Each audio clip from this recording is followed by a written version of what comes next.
जानता मैं कौन हूँ, तो अपने को क्या समझता है, इसमें जहर होता है। तो दोनों अंगुलियां काम करते हैं, देखो इसमें ठंडक, ठीक है, इसमें मेरा कुछ नहीं। इधर सूर्य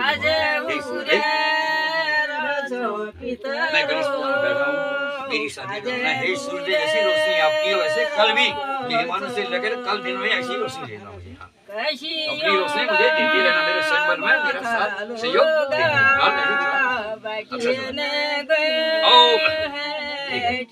ओम चंदनम समर्पयामि,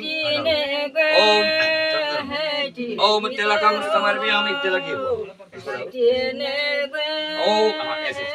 ओम अक्षताय समर्पयामि, ओम पुष्पाय समर्पयामि। इसको सूर्य की पूजा कहते हैं। जैसे माता पिता होता है ना, वैसे दिन के 24 घंटे रात की चंद्रमा है हमारी। हाँ, हे सूर्य का धूप प्रदेश, अरे ऐसे दोनों हे सूर्य देवता, मैं वो संबर हो रहा हूँ, मेरी रक्षा कर देना। जैसी रोशनी आपकी है, वैसी रोशनी कभी मुझे देते रहना। ओम सूर्याय अस्मो परी